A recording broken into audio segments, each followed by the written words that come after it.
Oh. Okay. This thing.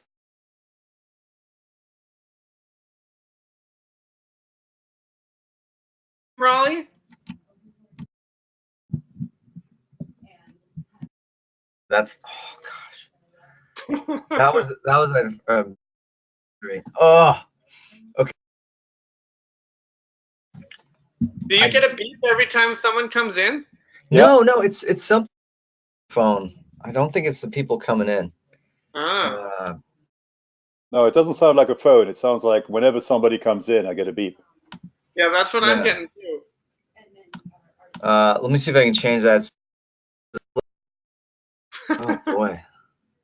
Oh, that's annoying. How do we stop that? Go to meeting. That's never happened before. No, it happened once. Marquez.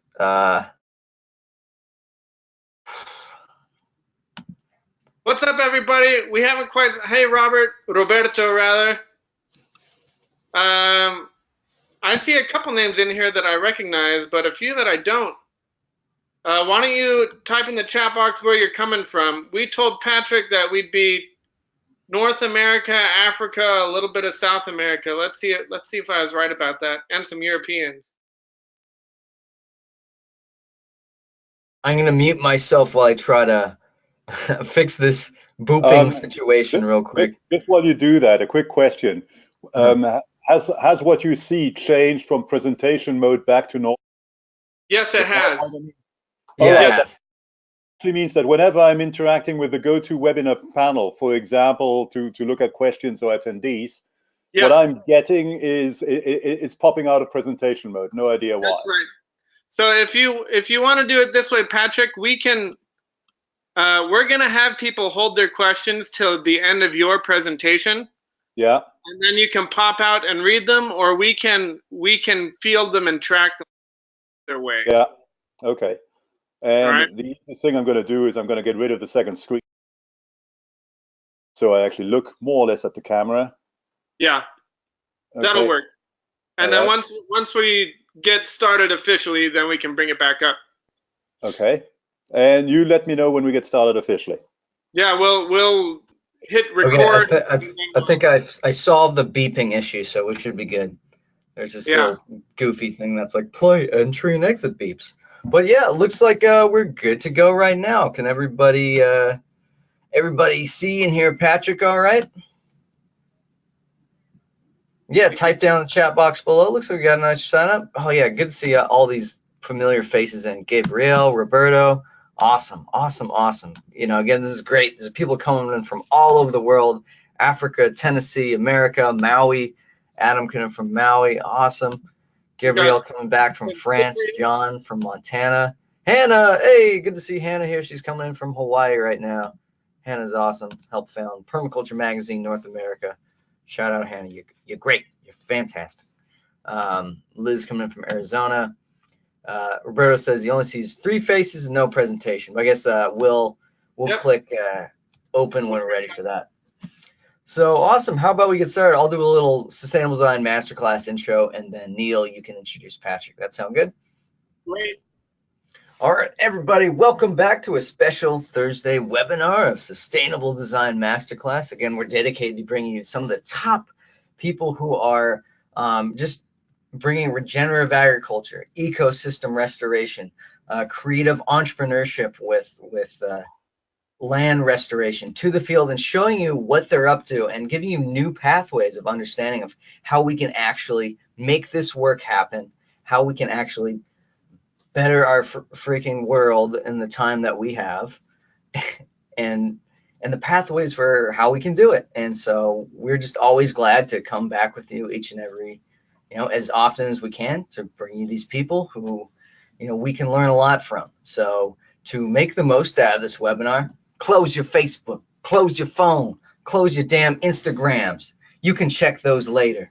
And if you have Snapchat, just leave right now. You're not wanted here. No, you're good. You're fine. We could use the Snapchat people. But yeah, close all those distractions, and also to save your bandwidth, because Patrick's going to be dropping some knowledge bombs, some wisdom bombs. He's going to be talking about all sorts of fantastic agroforestry things. It's going to be incredible. It's going to be amazing. But I'm going to let Neil do the real intro here for Patrick. So thanks for joining us. All right. Thank you, Raleigh. Welcome, everybody, to Sustainable Design Masterclass. Patrick showed up on my radar a number of months ago where I think it was Facebook where I first became aware of your work, Patrick, through Ramis, Kent, and a couple other folks. But on pages that I was commenting, he'd often pop up, and I always appreciated what he had to say. And then we reached out to each other a couple months ago to informally meet each other through Facebook. This is how we're finding people now, right? But Patrick is the senior science and policy advisor at the World Agroforestry Center, which is based in Nairobi. But Patrick, you're coming to us from Belgium today, is that right? That's right. And I'm going to let you share your story of how you went from being a geneticist to working in agroforestry, and to share a little bit of your own history. So thanks for coming on, Patrick. Thanks to all of you who are attending with us live or watching the replay later. And we're going to turn it over to you. Thank you, Neil. Thank you both. And as you said, we have a limited time on this planet, and sometimes it takes us a while to figure out what it is we have to do while we're here. In my case, it took until I was 44. Before that, I was a European Union bureaucrat. I was running a PR company. I had my own PR company. I saved the Georgians from being invaded by the Russians more than they were invaded. I did all sorts of crazy shit. And then one day, I was at a conference in Abu Dhabi. And there, I heard a presentation by a guy called Dennis Garrity, Professor Dennis Garrity, who is the United Nations Drylands Ambassador. And he told me the story of drylands agroforestry. We'll talk about it a little bit later in this presentation. And I was fascinated. I'm a biologist by training. As Neil said, I'm a geneticist originally. So I did biology at the molecular scale, if you like. So I could understand rapidly the principles that he was talking about. And the things that fascinated me were how elegant nature is when you learn to work with her as opposed to against her. And the second thing that fascinated me, and that's where my old PR background came in, was how come I, who'd been doing environmental stuff for 20 years, had never even heard the word agroforestry? So what did I do? Well, of course, I started talking about agroforestry. I started talking about agroforestry and lobbying for the World Agroforestry Center without telling them or asking them for their leave. After 3 months, I realized I really didn't know what I was talking about. I called Dennis. I said, Dennis, I need to learn more. I'm coming down to Nairobi. Put me up. He said, yes. I told my wife I'd be gone for 2 weeks. I came back 2 months later with a contract from the World Agroforestry Center in my pocket. That was 8 years ago. I'm now 52 for my sins. And I can tell you, this is the most interesting thing I've ever done for my life. Why? Because agroforestry and agroecology and all these other things, all these other words that we have, is the lowest hanging fruit we have to deal with an extraordinary range of issues out there that we have to deal with, ranging from climate change to development, to nutrition, to soil erosion, to biodiversity loss, and more. Now, I understand, Neil's told me a little bit about these seminars of his, and I understand a lot of you are practitioners, you are ranchers, you are farmers, you are land developers, not in the sense of developers, but in the sense of people who do good things with land. So you probably know, all of you together know far more about this stuff than I do. But each of you individually probably only knows a part of the story I'm going to tell you now. And I'm going to start right now. So who are we? Who is this World Agroforestry Center thing? Well, it's a research institution. It's a research institution of about 550 scientists and other staff. It's headquartered in Nairobi. And what we do is we try to understand the role of trees in agricultural and in pastoral landscapes in order to make those landscapes more beneficial to the poor, in particular the poor of the third world. Patrick, sorry to butt in real quick. Do you mean to bring up your presentation now, or? Yeah, can't you see it? No, we can't see it. Yeah, everybody let us know. I think. Yeah, now we can see your window. So make that full screen, and then we'll get right back to it. Okay, can everybody see that? Yeah, everybody, give me some ones if you can see. If you can see this PowerPoint. Okay, Susan says 1. Daniel says 1. Oh, I'm seeing it. Okay, great. So now I can see it. Why don't we get back to it? Thanks. All right, I'm not going to repeat myself. It's all written there. We're scientists. We study the role of trees in agricultural landscapes. And we divide our work into research themes. We're trying to green tree crop landscapes. We're trying to work on the productivity and diversity of trees. We're trying to help support land health decisions. And we're trying to make livelihood systems more resilient. And if you look at that, there's a bunch of words that keep on coming back. Economics. And economics is key because you cannot get land users, farmers, to take decisions that go against their economic interest. So unless you keep that in mind, agroforestry or anything else is never going to run. The second thing is, oh, for some reason, it doesn't work too well.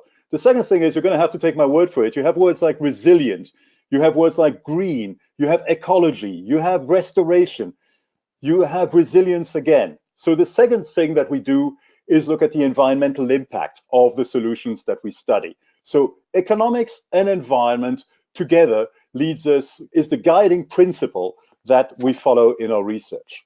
Now let's look at agriculture. Agriculture is a silent giant.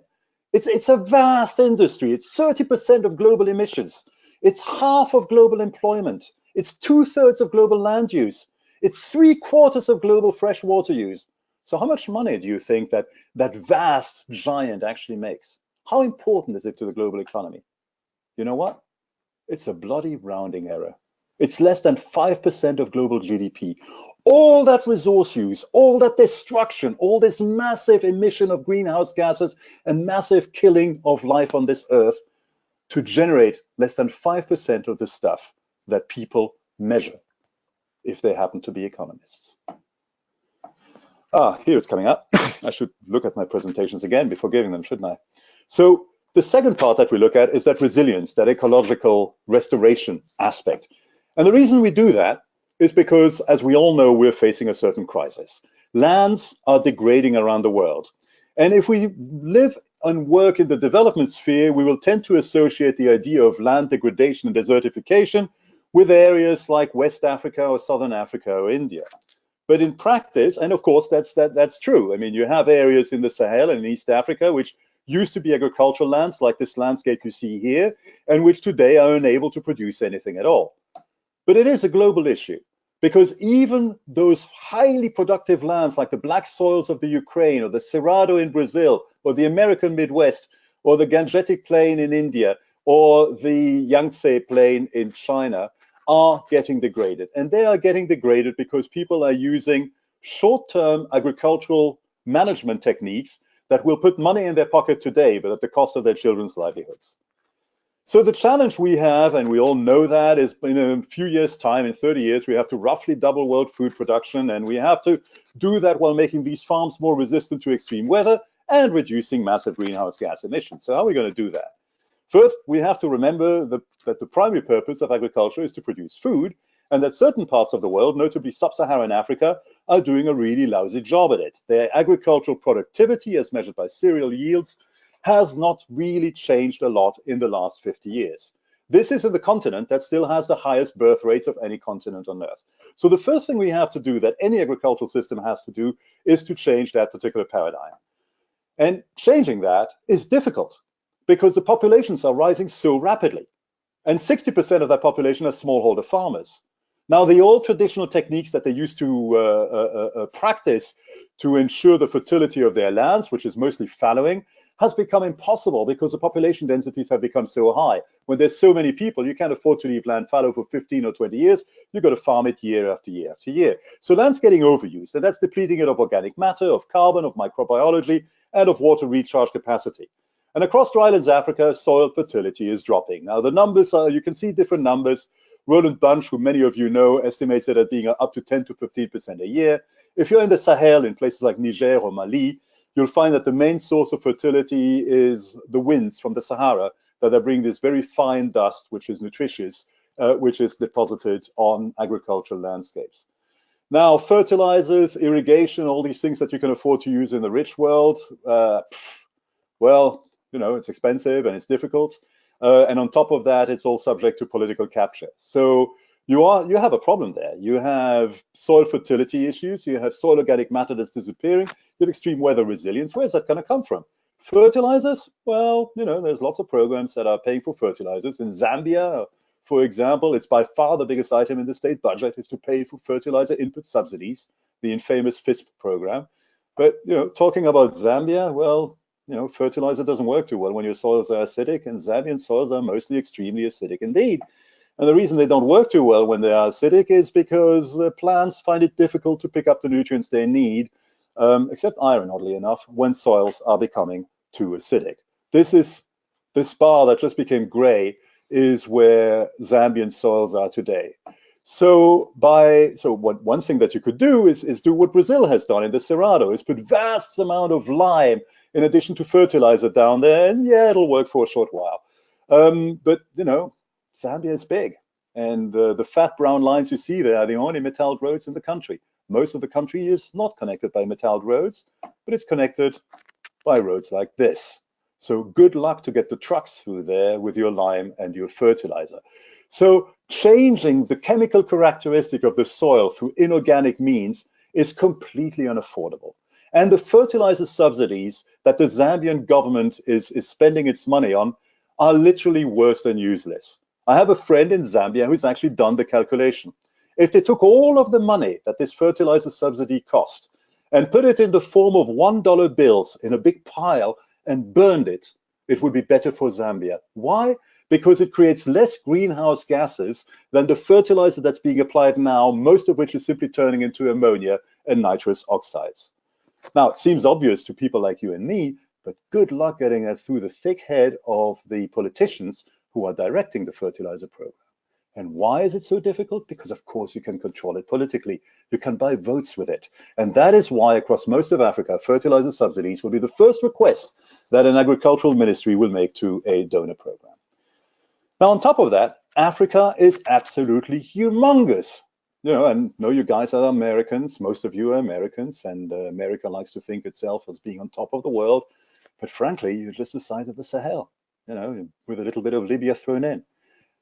Africa is as big as the US, as India, as China, and as the European Union put together.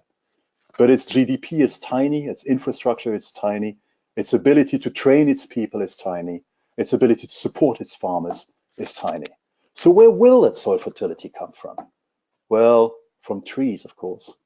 Because once you start adding trees to landscape, you get all sorts of benefits that we're going to look at now. Now, is this just some kind of weird thing that a bunch of scientists in Nairobi are picking up? No. Now, with satellite imagery, you can actually make a difference between trees in forests and trees on farm. And if you look at this chart, which shows trees on farms, you'll notice that the distribution of those trees on farms is almost identical to the distribution of human populations on this planet. The reason for that is that trees work. Trees provide a service to farmers. Trees provide food to people. Trees allow human populations to multiply. And the prevalence of trees on farms, the more we look, the more we find it's large. This is a report that came out a couple of years ago, done by a bunch of our scientists. And they found that at least 43% of all agricultural lands around the world had at least 10% tree cover. And this was increasing. This had increased, not by much, but it had increased over the last 10 years. And the reason for that is that trees provide a useful service. For example, here, this is again an example from Zambia. And this is an example from a commercial company called Comaco. And what they did is they tested in four different soil types, excuse me. They tested conservation agriculture with Gliricidia, which is a fertilizer tree, a leguminous tree that fixes nitrogen. That's in blue. Conservation agriculture with fertilizer only, from these famous fertilizer input subsidy programs. And in green, conservation agriculture only. And what you find is that the fertilizer tree is about as effective as the fertilizer and far more effective than doing nothing.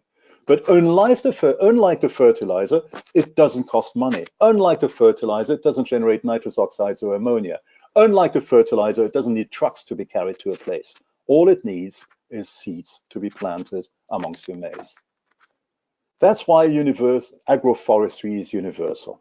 You find it in Nicaragua. Here you have an example of coffee, which is grown on the timber plantation. You find it in Russia and Central Asia. If you ever fly from Europe to India or to China or to Central Asia, when you fly across Ukraine, southern Russia, and Kazakhstan, and you look out the window, this is what you see. Thousands of miles of windbreaks surrounding these fields. And there's wonderful research work that was done in the former Soviet Union. It's all in Russian, sadly, but I saw it at the University of Tashkent in Uzbekistan, which shows that those windbreaks alone increase the productivity of wheat by about 15%. That's why the Soviets had them anywhere. But like so many things that disappeared at the end of the Soviet Union, these systems are becoming abandoned now as well. In Uganda, here's a system of bananas, of coffees, and of vanillas. In the Arctic taiga here in Europe, it's the biggest European agroforestry system, a silvopastoral system with reindeer and pine trees. In Brazil, you have oil palm agroforestry systems, far more productive than standard oil palm systems. And in France, you have this system of wheat and timber. And I'm sure there's more. Here you have Sumatra. I wrote Damar, which is a resin plus, because you have about 20 different useful products that are coming out of this picture, which to you and me looks like a jungle. Here is an inverted agroforestry system, and it's probably my favorite because it is inverted. The crop are the coconuts, and the agroforestry components are these gliricidias that are copies in between the coconuts. And the way that these are managed is that you copies the gliricidia, it shoots back, and then you strip the leaves, you leave the leaves on the ground, they fertilize the coconuts, and the long shoots you bundle and you sell to the nearby power plant. It's used as fuel to make electricity in that region. Portugal, it's one of the oldest agroforestry systems in Europe, and if you're a Muslim, you're going to hate what I'm going to say now, but if you are not, you're going to recognize that these pigs, the pata negras, make the very best ham in the world. And these oak trees that you see there provide the corks that are filling your wine and champagne bottles. So this is probably the most haram agroforestry system I know. Nothing that grows there is admitted under Islamic rules. In Tanzania, you have coffee, you have banana, you have cardamom on the slopes of Mount Kilimanjaro in a system known as the Chaga Gardens. And in Zambia, you have mechanized systems using Phaidherbia albida, an absolutely wonderful leguminous tree in maize systems. Here in Niger, you have sorghum and millet also using these Phaidherbia albidas. And what you see here is an interesting thing about that tree. You see that it's the beginning of the growing season because the fields are green, but all these trees are gray. And the reason they're gray is that unlike any other tree known to man, this one goes into dormancy at the beginning of the rainy season. It loses its leaves. It's a legume. Its root is a taproot that goes extremely deep. So it's pumping up nutrients and water, even when there's drought on the surface. And these small leaves fall onto the soil surface at the beginning of the rainy season, where they mineralize and provide their fertility to your crops. Later on, as the sun comes back, and in that region, you have between 8 and 10 months of hot sun, daytime temperatures, typically 40 degrees Celsius, and nothing really can grow unless it's shaded. But then the leaves come back on that tree and shade it. You also see a little dark set of trees, which is around the villages. Those will mostly be mangoes, and those will be the fruit trees that people will have near their houses. So again, you have an agroforestry system which is quite complex. So why is this? And what I'm going to do now is simply review some of the very basic reasons why trees and crops, if managed properly, belong together so well. First is nutrient cycling. Tree roots, go much deeper than crop roots. That means they pump up nutrients that crop roots cannot reach. And these nutrients become available to the crops as those trees shed their leaves and their twigs. You have water cycle buffering as well. A tree is not just a beautiful thing to look at and a machine to produce timber and charcoal and fruit. It's also a giant rain caching device. The rain falls onto these branches and runs along these branches and that trunk and along the roots and gets stored under the surface. There's little better way of ensuring that water percolates, rainwater percolates into the soil and thus becomes available to the crops when at the surface you start having a drought situation. There's also something to do with the use of sunlight. Now, science sometimes takes a while, and I'd like to commend Christian Duprin's group at INRA in France for having done this experiment, which ran for 40 years. That's what the horizontal axis is. And what they did is they measured the amount of sunlight that was used in a wheat field, that's on the extreme left in red, in a freshly planted walnut forestry system, that's the middle diagram in green, and in an agroforestry system of wheat and walnut. The first thing that you notice when you look at the wheat is that only about 25–30% of the sunlight falling onto a wheat field gets used. Most of it is wasted. In the forestry system, as you would expect, most of the sunlight is wasted when your seedlings are small, and a significant proportion, about 60%, gets used as your trees mature. Not more, because walnut is a deciduous tree, and of course it sheds its leaves in the autumn, and so does not use winter sunlight. Focus now on the black areas in all of these graphs, and look at how much smaller the total black area is in the agroforestry system than it is in either the forestry or the agricultural system. There's just a better use of sunlight. But now look at the shape of that black graph and compare it to the shape of the black graph in the pure agricultural system. It's a weird shape for a farmer. A farmer is used to plant something now and to harvest and to get the result of his work a few months down the road when he's harvesting his crop. A forester is used to plant his seedlings now and to wait 20, 30, 40 years before harvesting his trees. An agroforester has to combine both. An agroforester has to think financially a little bit like a farmer and a little bit like a forester, because of course as his trees grow, less sunlight becomes and less nutrients become available to his crops. And so over time, the amount of crop he's getting is going to go down, but the value of his trees are going to increase. And suddenly you begin to understand why agroforestry is finding it so hard to become prevalent in modern agricultural systems. It's just a little bit harder to manage. And yet it's such a beautiful thing. If you look at this, the thing that is done by a French artist, the first thing that you notice is that it's an oak, that this oak is coppiced extremely regularly and for firewood. And the second thing that you notice is that most of the tree roots are quite low down.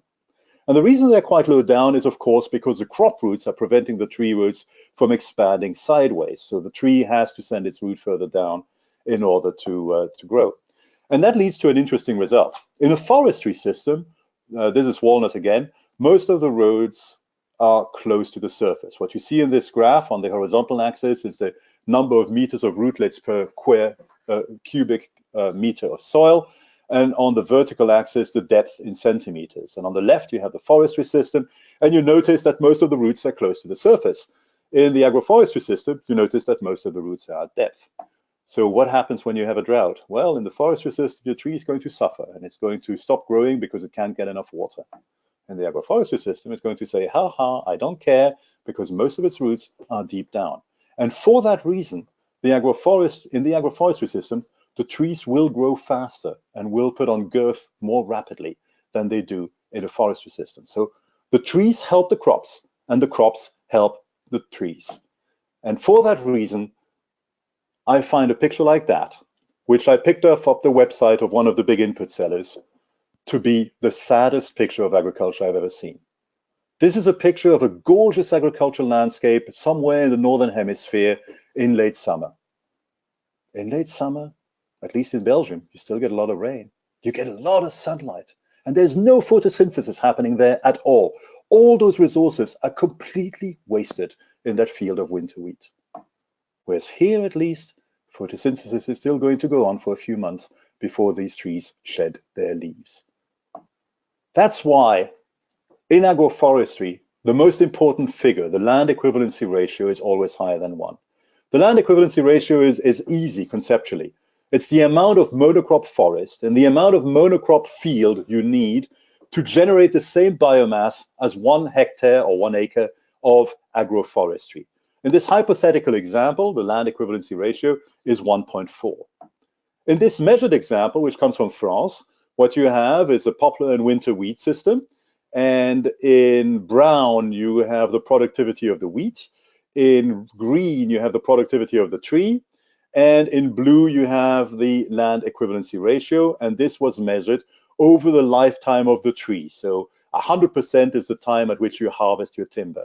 And what you see is that over the years, the land equivalency ratio changes a little bit, but it sticks around 1.3, 1.4.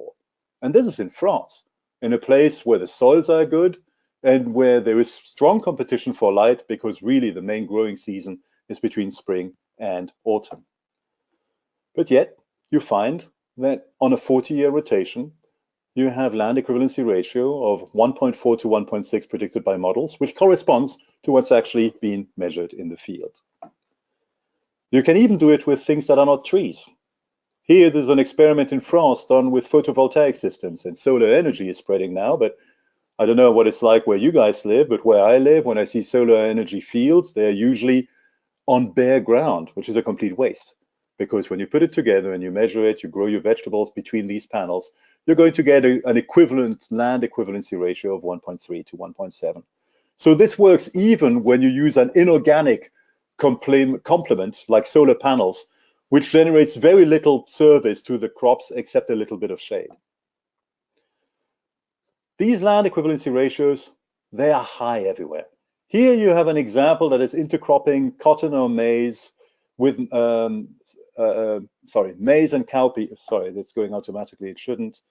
And you get to a land equivalency ratio of 1.47, and this is in Mali. Here you have a system in West Java, in Indonesia, and there the land equivalency ratio is 1.9, simply by intercropping teak and maize.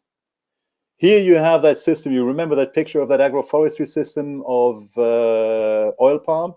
Here is a system that was measured over 4 years after plantation. Sorry, I don't know why it's going automatically. Over 4 years after plantation. And you notice that the two agroforestry systems, they're different combinations of species and different spacings, are generating far more than the neighbor in his monocrop system. So not only are you getting more oil in your oil palm system, but you're also getting everything else. And these systems, you have coffee, you have cacao, you have banana, you have achai. In the first 2 years, you have ground vegetables, and at the end, you have timber. So you have a much, much higher productivity than you do in the monocrop systems. In extremely poor countries like Malawi, you find that it outperforms fertilizer. It's a similar system example as what you find in Zambia. And what we did there in that season is we went to measure fields. That's what the sampling frequency has. It's the number of fields we went to measure. And we found that we had 36 fields that were maize without any fertilizer. And in that season, their mean yield was 1.3 tons per hectare. With fertilizer, you had 200 fields that used fertilizer. And the main result was 1.7 tons per hectare. Great, right? 400 kg more. And that's the kind of figure that the fertilizer industry will show you to plead for more subsidies, because Malawi too has a fertilizer input subsidy program. But look at what happened with the fertilizer trees. And in that context, it's mostly Glycidia and Phytorbia. 72 fields, 3 tons of production. And then, because the fertilizer is practically free, 135 fields had the fertilizer trees plus the fertilizer, and the fertilizer made no difference. The go-to solution is the agroforestry solution in that environment, not the fertilizer solution. Look again at this example from France. You saw that picture. It's extraordinarily rare to see a mature agroforestry system like that in Europe. Why? Because the Common Agricultural Policy punished farmers like this for many years. In Europe, the subsidies you get depend on the size of the agricultural land you have. To calculate the size of that land, at least until 2013, what they would do is they would measure the size of that land and then count the area that was covered by tree canopies and deduct that from the land area. Since these subsidies can be worth up to 500 euros per hectare per year, you're talking about a significant chunk of income. And so it takes real eccentrics like that guy to say, stuff the Common Agricultural Policy, I want to plant trees and I'm going to do it anyway.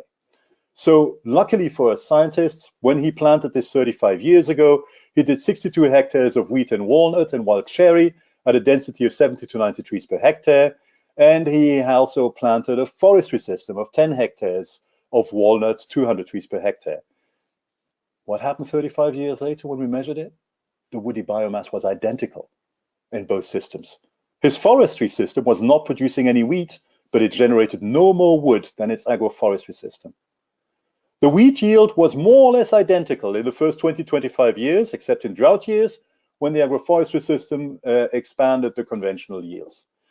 As the tree canopies expanded and less light became available to the crop, he converted it to hay pastures. He started, this slide is 2 years old, he started harvesting his timber then.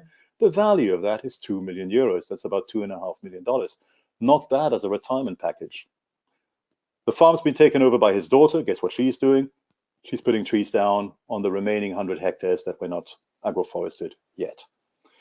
From a soil quality perspective, what we found is that the soil organic carbon in the agroforestry plots doubled in 25 years. You had a higher water percolation and you had less erosion.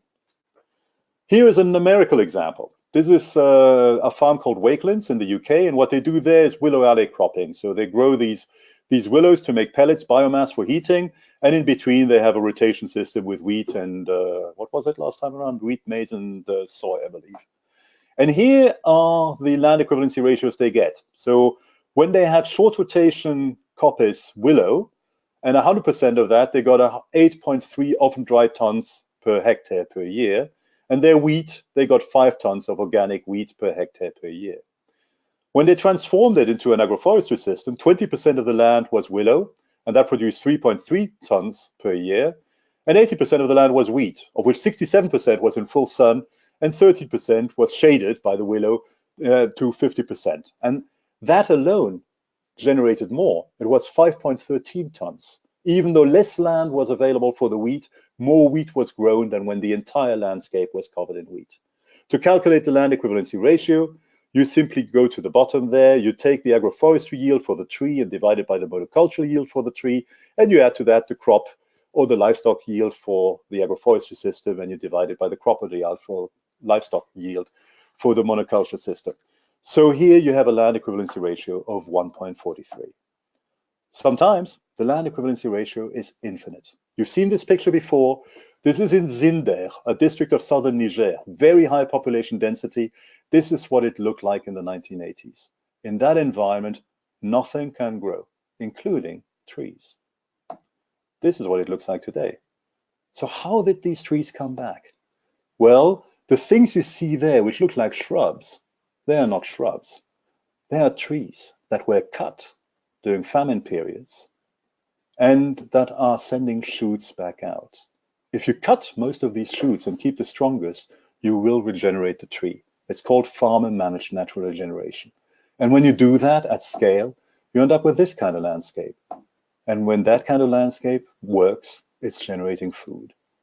You know, when these guys in that particular district are at their happiest, it's when there's a drought in the country and when the rest of the country is suffering, because they still generate a surplus, and that surplus is worth more in the market.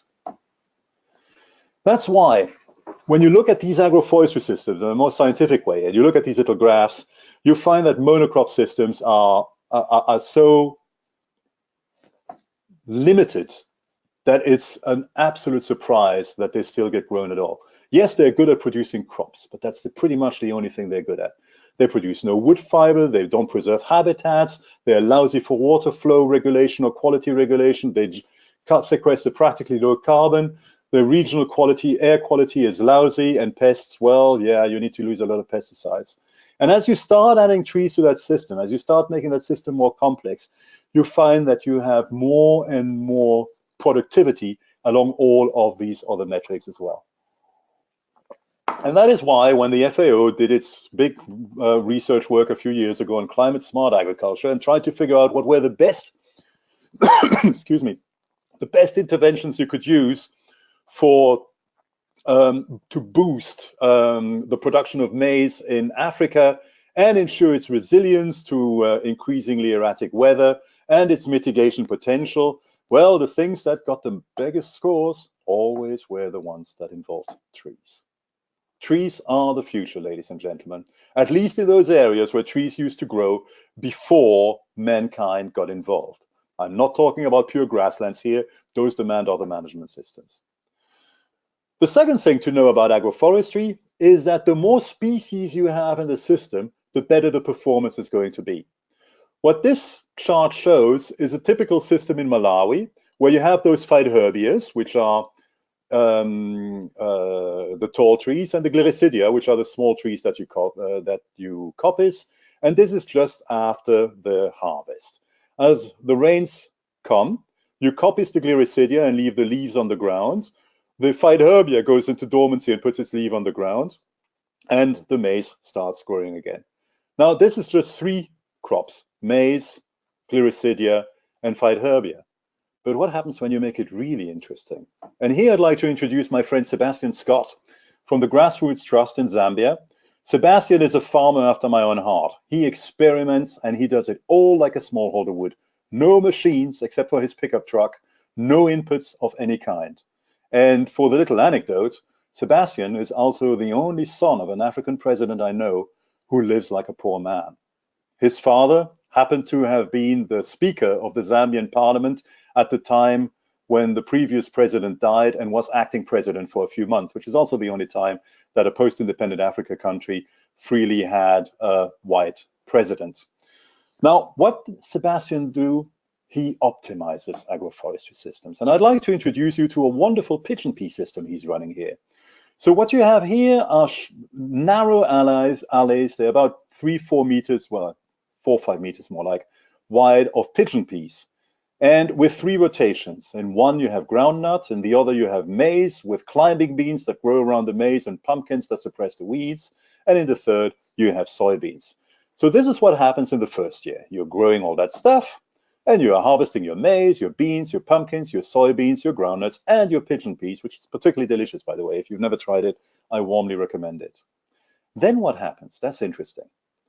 Sebastian loves his weed seed bank, as he calls it. He doesn't try to suppress his weeds. He lets them grow, because that biomass will be used by his animals. And the animals are going to use the weeds, which are high in carbon, and they're going to be eating all of the pigeon pea leaves, and pigeon pea is a legume, so these leaves are quite high in nitrogen. So it's good fodder for these animals. And then when they're done, they will leave a lot of manure behind, and they will leave the bare branches of the pigeon pea, and it's the dry season and nothing much is happening. Then you've harvested, in addition to your vegetable and cereal crops, you've also harvested some milk and some meat. What happens then? At the start of the next rainy season, these, hang on, I'm not sure why this is, excuse me, my PowerPoint is misbehaving, right. At the start of the next rainy season, all these boughs of the pigeon pea are going to come into leaf. And those leaves will be very rich in nitrogen. And what you then do is you coppice them right down to the ground, and you carry them across the alleys from the groundnut and the soybean into the alley where you're going to put your maize down, because that's what's really hungry in nitrogen. And you don't put any of them on the alleys where you're going to be putting your soybeans or your groundnuts down, because you want to avoid the lazy nodule effect. And the reason why you have these narrow alleys of 4 or 5 meters is because it minimizes the amount of work required. The limiting factor in an African smallholder system is always labor. And there you only have to carry your pigeon pea boughs by a maximum of 10 meters in order to put them down. And what happens then? You sow your maize, and you have your second rotation, and the whole thing starts again. In this system, Sebastian has been able to achieve almost 10 tons of maize, plus everything else, per hectare per year. It's outstanding. So why doesn't it spread?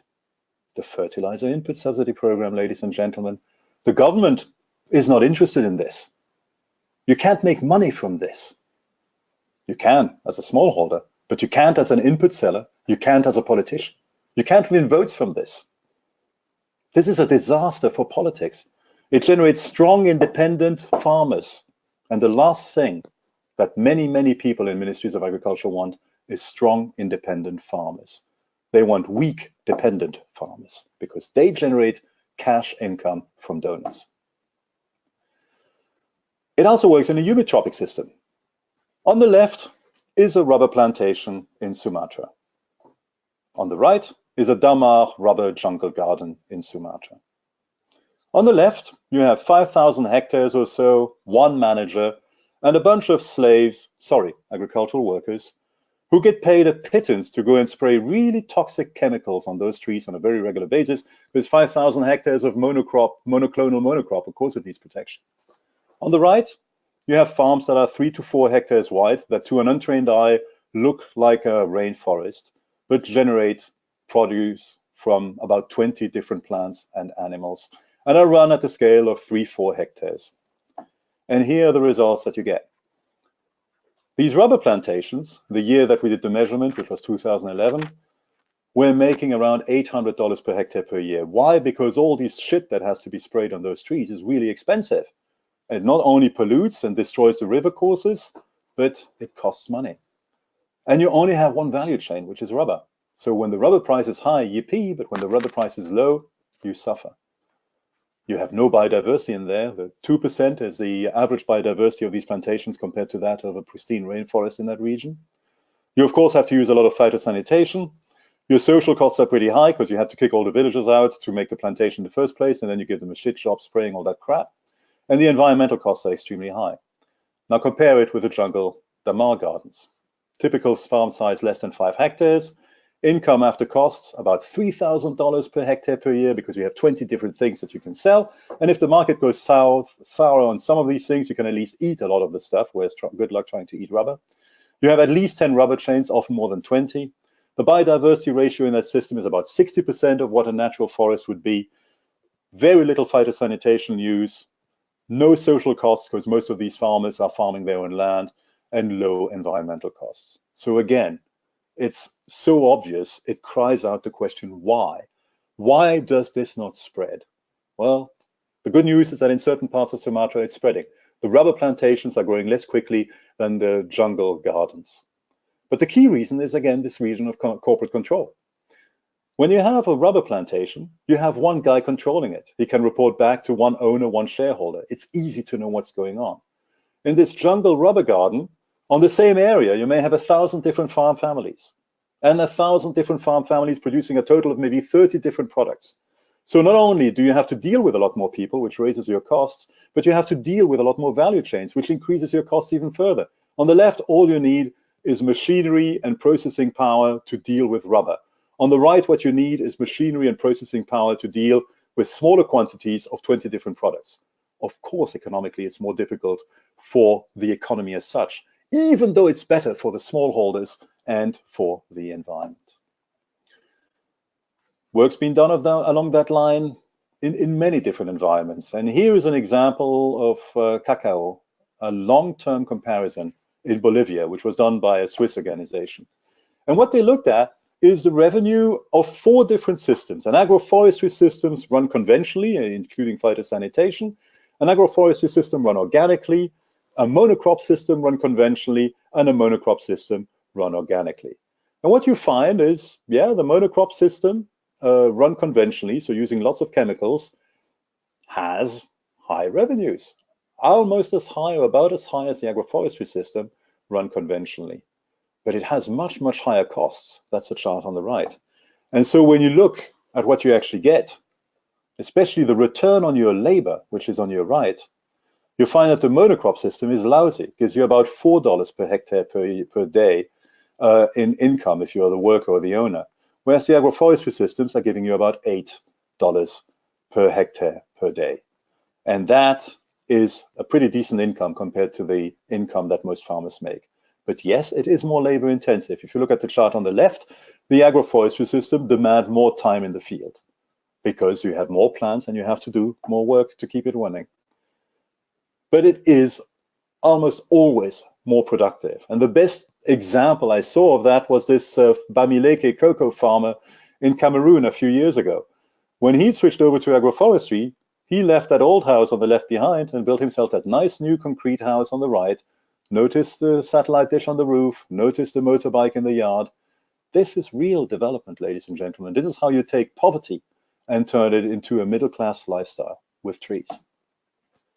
You can even do it on rented land. One big question that we get asked all the time is, how can I do agroforestry because I only have a tenancy? I'm a tenant farmer. I don't own my land. Well, here's an example by a farmer called Stephen Briggs that some of you will know. He's running a 100-hectare cereal farm with a 15-year tenancy in Cambridgeshire. And what he decided to do was to put up alleys of fruit apples, 27-meter alleys. So he's got 3 meters for his trees and pollinators, and 24 meters for his wheat, which corresponds to his machinery. In Cambridgeshire, it's very flat land. You have a lot of wind, so it was established to combat high wind erosion, and of course to boost biodiversity, use nutrients from a deeper soil column, and use better sunlight and water. 92% of his area brings that yearly crop income, and 8% brings high fruit income. And when he does the calculation, he finds that even on rented land, where he's got to make all his money in 15 years, you're not going to have timber to sell. The only thing he's getting is the fruit. Even here, his land equivalency ratio is 1.1. So he's getting 10% more, even in that very constraining situation, than a monocrop farmer would get. That's why we believe that the conclusion is obvious. The yield gap lesson is that agroecology, agroforestry, can get you almost all the way from the low productivity of an African farmer today, which is the blue line at the bottom, to the very high productivity of a typical EU farm today. We've looked at the work that's, we belong to the CG system, and so we've got colleagues working in other centers that are looking at genetics and stuff. And we look at the work they do, and I was trained as a geneticist. Sometimes it's extremely elegant work, but in the end, it doesn't make nearly as much of a difference as better management of your land. That's just productivity. But let's look at nutrition as well. Hang on, I'm looking at my clock here because I don't want to bore any of you. I will ask the two MCs to interrupt me if they feel I'm droning or getting on too long. But think of nutrition. It's all good. This is great. This is all mind-blowing stuff. People are like, this is awesome. They're going crazy. They're going nuts behind the scenes. Everyone's enjoying it, so keep going. We love it.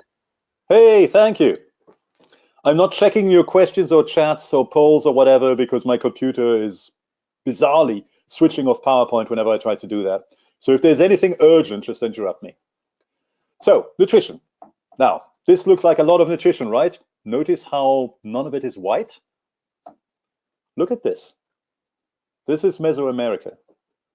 This field has been keeping people fed and fed well, look at the girth of that woman, at high population densities for centuries. And nutrition is there as well. You've got animals, you've got fruit, you've got maize, you've got potatoes, you've got beets. This, again, taken from the website. It's a gorgeous photo. The photographer is a genius. Taken from the website of an input sales company. Well, there's no trees. There's no people. There's practically no nutrition.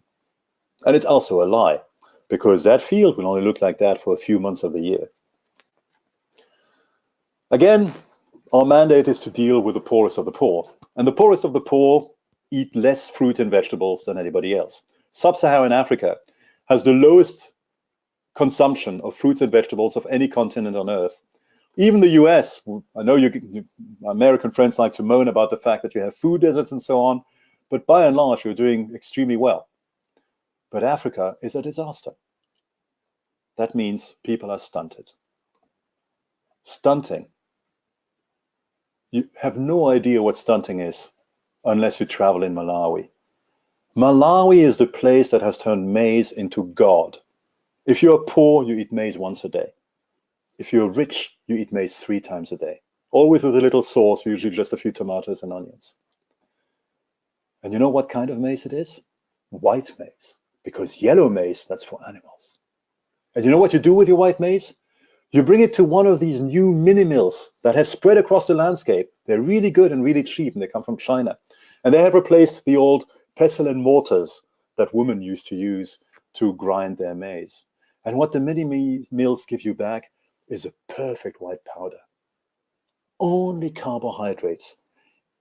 Any contamination by any other nutriment has been taken out of that. And that's what they cook, and that's what they eat. And when you go into villages and you see the physical and the mental stunting of those people, you want to cry. Especially when you see in the same village the odd family doing an agroforestry permaculture thing, and their children being at the age of 10 or 11 a full head taller than the others, and actually being able to answer the question, how much is 10 by 2? It is a disaster. Malnutrition and stunting is doing more to hold Africa back than any other cause I can think of. And it is so easy to fix. Use fodder shrubs in between your maize. That way you can feed a cow and you have some milk. Plant some trees. Genetics is not going to help you. Here is some work that some of my colleagues did to try to estimate what you could do with biofortification versus agrobiodiversity. And this work was done in Southeast Asia, where the diet is white rice based, and where lots and lots of people are stunted because of that, and where, I'm sure as you've heard, many children go blind because they lack vitamin A, which is why our colleagues from the International Rice Research Institute developed the golden rice genotype. It works. It's brilliant. it is golden, it produces beta-carotene, and if you eat it with a little bit of fat, you are going to get your vitamin A. But if that's the only thing you do, and that's the top middle chart, you're going to get 50% of your vitamin A requirement and none of the others. Whereas, look at the top rice, you keep to your white rice and you just add 50 grams of carrots, or some cassava leaves, or some moringa leaves, or a bit of red palm oil, some butternuts, or a mango, and not a lot of it. Boom, you've got all your vitamin A, all the vitamin A you'll ever need. Then bottom left, add an orange, just one orange, or some guava, some baobab, some moringa, some mango. Hey, your vitamin C is covered. Add a piece of beef, or some sesame seeds, or some grevia tenax fruits. And hey, you've got your zinc, and your iron is shooting up. Add some lentils and some spinach, and you're good. Agrobiodiversity, teaching farmers to plant more variety, is crucial to their well-being. And guess what? It's also what agroforestry is all about. It's about adding diversity to the system. So whether you want to do agroforestry because you like the carbon it's putting into the soil and you're worried about climate change, or whether you want to do agroforestry because you love the biodiversity it brings because it's got nesting sites for birds, it will also give your farmers and the families of those farmers better food sources and better nutrition. Now think of those fruits. What are the best ones? The thing is, across Africa, you see the same fruits time and time again. It's always banana, it's always papaya, it's always mango. But the best fruits are the indigenous fruits, those fruits that people used to eat over centuries and millennia and that they have forgotten since colonization and modernity hit. Look, for example, at this chart. And what it's doing is it's comparing 4 African fruits with the exotics of mango and orange. Look at the first column, vitamin C. Adansonia digitata, baobab. The baobab fruit has up to 10 times more vitamin C than an orange. Look at iron, grevia. Compare that to mango or orange. You've got 20 times more of that stuff. Calcium, you're worried about your old bones? Again, grevia or baobab. And Africans know this. Baobab fruit in Malawi is eaten by pregnant women who need a boost in calcium. And they're doing that without knowing that it is the calcium they need because it makes them stronger. The second thing that happens with these fruits is you can have them all year round. African farmers are poor, which means that they grow maize and then the yield is low and then they keep that maize to eat it all year round. And then they come to the hunger period. And the hunger period is when your maize stores are running low. And that's also when you have to do all of that work to get the fields ready for next year's crop, right? So the hunger period is a real problem. But if you pick the right trees, then you can pick trees that fruit during the hunger period. And what this chart shows from Western Kenya is what happens if you're picking the fruits of banana, lemon, jackfruit, guava, avocado, Rhys vulgaris, and syzygium. They fruit between March and May, which is the hunger season in that region. So not only do you get nutrition, but you're covered for hunger. So what is the challenge? Why doesn't it spread? Well, one key challenge is the lack of good germplasm. These traditional fruits, they haven't been domesticated. They are harvested from the wild, and many of them in West Africa come from forests. And what this chart shows is the amount of forest destruction in Ghana, Cote d'Ivoire, Togo, Liberia, and Sierra Leone. People are cutting down the forests to put monocrop plantations, mostly of cacao, in. But that means they're also cutting down those trees that provided those fruits. Worse, if those trees are still there, there's only one of them. And there's one of them, top left image, that will produce the perfect fruit. This is safu, it's a kind of electric blue mango, grows in the humid tropic zone of West Africa. And so you have many, because it's never been domesticated, in the wild you have many, many different kinds of safu, and some will be bitter, some will be sweet, some will rot easily, some will not rot easily, some will be prone to pest attacks, some not, blah-de-blah-de-blah. But people have their favorite tree, and they will go and harvest all of the fruit from that favorite tree. Because it's not domesticated, and because they're harvesting all the fruit, there's no more natural regeneration of that tree, because none of the fruit is left on the ground to sprout and grow again. So what's happening, paradoxically, is that you're reducing the genetic quality of the tree stock, because the bad trees are reproducing, but the good trees are not. So what do? We teach them simple techniques like marketing and grafting, so that they can reproduce their best trees and do it themselves. We don't do it for them. We teach them how to do it, and we let them do it. Why? In part because they won't show us where their favorite tree is. It's their favorite tree, and they don't want to have an outsider to go and have a look at it, because then they might steal all the fruit. And remember, at the beginning of this program, they don't necessarily trust you or the technique. They'll say, yeah, okay, we'll do it because the scientists tell us, but we don't necessarily know it'll work. But then it begins to work. That's the picture at the top right. And you begin to have an orchard of those favorite trees. And because you've grafted these things, the orchard is also of trees that start to fruit after 2 or 3 years, as opposed to after 15 or 20 years, like a wild tree. It's also trees that are of small stature instead of tall trees. When you go in Africa, you sometimes see people in wheelchairs. Half the time, the people will have ended up in a wheelchair because they broke their back climbing into a tree to get fruit. So just by doing that, you reduce the risk for the population in addition to improving their nutrition, and you end up with a high quality, a lot of high quality fruit. And the most beautiful thing about it all, it's not the same SAFU in every village. We teach the different villages how to do it themselves, and everybody picks their own favorite tree.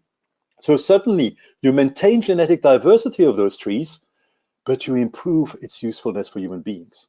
It's a completely different model from the one of the seed companies who would go in there and try to develop the perfect tree seed that is adapted to all of the soils and all of the environments, and that the locals want to eat, and will then flood the landscape with it, destroying genetic diversity at a stroke.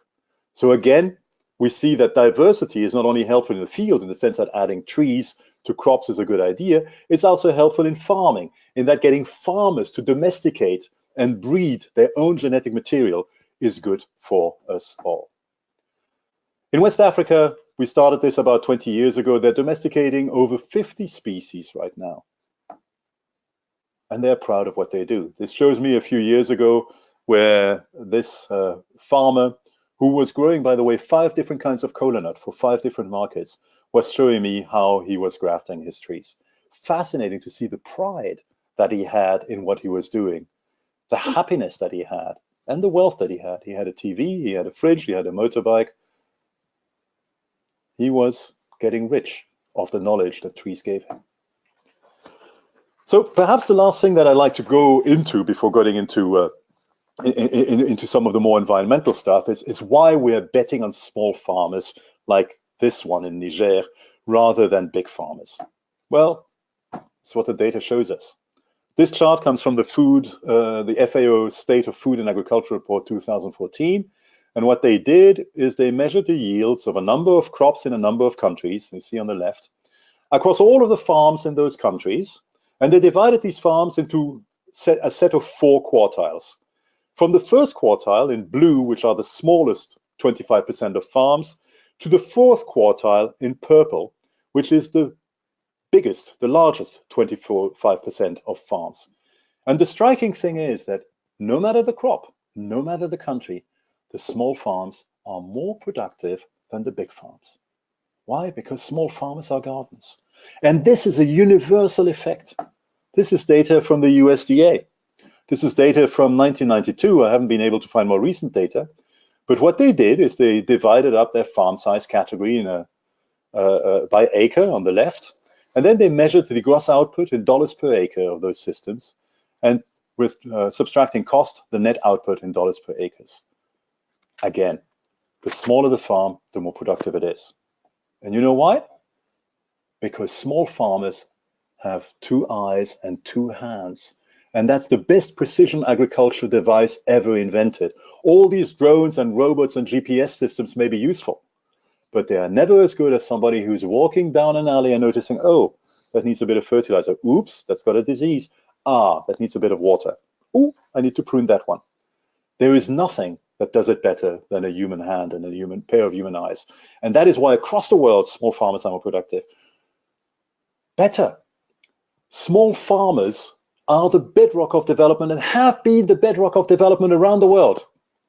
This is probably the best book on development I ever read, How Asia Works by Joe Studwell. And this guy would probably not be able to recognize an agroforestry system if it hit him in the face. He's an economist. He's now editing the China Economic Quarterly. But he looked at the history of 4 countries in Northeast Asia, China, Taiwan, South Korea, and Japan, and compare them to 4 less successful countries in Southeast Asia, the Philippines, Indonesia, Malaysia, and Thailand. And what he found was the biggest difference between the two is that the first four all had land reform. They all broke up their big land holdings and distributed land to small farmers. Japan did it, China did it, South Korea did it, Taiwan did it. And then they invested in these small farmers, not with input subsidy programs, but with advice. Taiwan in 1960 was spending 10% of GDP on agricultural extension. That's how Taiwan got started. You know what the first success of export was of Taiwan? Asparagus and mushrooms, because that's what the market wanted. And that's how they built the basis of their development. All four of these countries did it the same way.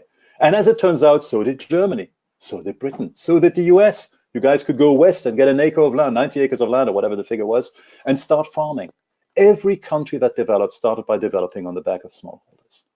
The four countries in the Southeast Asian context did not do that. They bet on big farms. In the case of the Philippines, they ended up with large latifundiae belonging to extremely rich families, which generated a very low return, provided very few rural jobs, and a lot of landless peasants. What did that mean? It means that the country that was the richest in Asia in 1960 is now amongst the poorest. It also means that it's a country that is racked by instability all the time because all these landless peasants revolt. 30 years ago, they revolted with Mao's little red book in their hand. Today in Mindanao, they're revolting with Prophet Muhammad's little green book in their hand. But it's exactly the same thing. It's the anger and the despair that comes from small peasants not being able to farm. And you know what? It doesn't even generate an economic return. The only people who benefit from it are this extremely small nucleus of rich, influential families who have the large land holdings. So the same idea should apply to today's least developed countries. Put your money in your smallholders. Don't waste your time with input subsidies. Give them the knowledge they crave so that the knowledge that people like Sebastian Scott is developing can spread across the landscape and revolutionize your countries. That's why, when I'm going to ask you a question now, who do you think is doing more for the development of Africa? This gentleman, the world's largest philanthropist, the one who's spending the most money on agricultural development and healthcare and education, etc., of any philanthropist around? Or this guy, who just had an unpleasant couple of days in Washington, D.C.? Well, it's the latter, and for this reason. This close group, small-scale farmers farming as a business, is a group of Zambian smallholders. In December, it had 321,000 members. Today, it has 393,000 members. And what do? They trade, they sell, they share advice, they help each other deal with problems. This is an example from Niger. Niger is the poorest country on earth. And there is a thing called le Réseau National des Chambres d'Agriculture du Niger, the network of chambers of commerce in Niger, and they run a helpline. You can call in and say, hey, I've got something eating my cabbage, what should I do? And when they started measuring this, S31, those are weeks, most of the calls were coming in through phones, mobile phones. Towards the end, in the last few months, almost all the calls are coming in through WhatsApp. WhatsApp is great. Niger is poor for a reason. It's badly run. Only 10% of the women there can read and write, 25% of the men, not much better. Yet it has 6 ministries of education. So what do you do if you are somebody who cannot read and write? Text messages are not going to be helpful, but WhatsApp allows you to sell audio files, pictures, video files. So you can just take a picture of the pest on your cabbage and send it into the helpline and get an audio file back that explains to you what you have to do. And now that the cost of these things in Africa has dropped for the cheapest models in the $30 to $40 a unit range, you'll find that even in the poorest country on earth, most villages will have 1 or 2 of them. And the people who own them will rent or lend them to their neighbors to get access to information. So thanks to this gentleman, and thanks to these 2 tools that he's putting together and making available for free to the poorest people on earth, farmers are finally getting the information that the government is not giving them. And that information matters because the key agroforestry input is skill. What this chart shows, it's a model, it's not real data, is on the vertical axis the proportion of farmers, and on the horizontal axis the total biomass yield those farmers will get. And if they're in the same area and they're farming the same crop and they're doing a monocrop, they'll all get roughly the same yield. That's the green curve. And yes, some will be better and they will get more, and some will be worse and they will get less. But by and large, that bell curve is going to be fairly sharp, not flat. The agroforestry system, though, you're going to have much more variation. You're going to have some exceptional farmers that are going to be generating 2, 3, 4 times as much as the monocrop guys. But you're also going to get some farmers who are going to do worse than the monocrop guys. You plant the wrong trees. You prune them the wrong way. You don't plant your crops in the right time, or you're supporting tree seeds in the right time. You don't use your animals in the right way. There are so many more things that can go wrong in an agroforestry system than in a monocrop system, that farmers need that skill and that advice. So with all due respect, Mr. Gates, these wonderful genetics you are investing in, yeah, I'm a geneticist, I get it. I also love technology just like you, but that's not what makes the difference. What makes the difference is this. That's why this lady is the future of precision agriculture. She knows her land, she knows her plants, and she knows what she wants. So that's the end of the why agroforestry from the perspective of farmers, and now is the beginning of the why agroforestry from the perspective of the rest of us. Climate change. Finally, the United Nations Framework Convention on Climate Change included agriculture in its thing. You know, it took 30 years to get there, because for 30 years, farmers' groups fought ferociously against having farms included in there. Who are farmers' groups? It's not farmers. It's people who control farmers' groups, who are these companies that sell inputs. Because I don't know how it works in the US, but in Europe, many of the farmer groups are financed because they also sell inputs. So the conflict of interest is evident. And of course, they didn't want to be involved because they know they emit a lot. And they have the killer argument. The killer argument is, why should we clean up the mess that the fossil fuel industry has made? But finally, reason started taking the upper hand. And last year, it was finally brought in. And so it is now going to be part of the climate debates. And it's about time, because it doesn't matter how you measure it, between 20 and 40%, usual figures around 30%, of global emissions are related to land use change, forestry, and agriculture. It's massive. And it doesn't even take into account the impact of those activities on soil organic carbon. Now, we know that when we add trees, we generate more carbon because we generate more biomass, and a significant proportion of that biomass is going to be underground. So, yay, we've got carbon in the ground, we're sucking it out of the atmosphere, wonderful. And we have more stuff to sell. And that the proportion of what we can do is absolutely gigantic. This is a review that was done by the Flemish Institute of Technology back in, wherever was it, 2013 or 2014. And they looked at the mitigation potential of agroforestry in the European Union, in the entire European Union, not by modeling, but by taking all of the land equivalency ratio and soil organic carbon measurements that had already been made and doing a meta-analysis and comparing that to soil types and then expanding it, in theory, to all of the soils in Europe that could support agroforestry systems. So what they end up with is that about 1.4 gigatons of CO2 equivalent per year could be absorbed by farming if agroforestry became the default option of farming. That is 1/3 of the total emissions of the European Union in all sectors. Needless to say, reality is going to be messier than this, but it just shows you the amazing potential that agroforestry systems have. Not only do they generate more biomass, but they suck a shitload of carbon out of the atmosphere. And that's why in this paper, whose cover you've seen already, we found that about 45 gigatons of carbon is captured in agricultural lands. That's 3 years worth of emissions, with trees contributing over 75% of that. Between 2000 and 2010, that tree cover increased by a bit less than 4%, resulting in an increase of 2 gigatons of biomass carbon. And remember, look a little bit further up, only 43% of land has at least 10% tree cover. That means 57% of land is not yet there. The potential is absolutely gigantic. And if you want to know more, there is this book which details it in a variety of agroforestry systems. Now, one way of encouraging farmers to do it is to pay for environmental services. And that's important because farmers have to be conservative people. They are doing one of the hardest jobs on the planet. You remember that chart right at the beginning that said it uses up a lot of resources, but it produces a minute amount of GDP?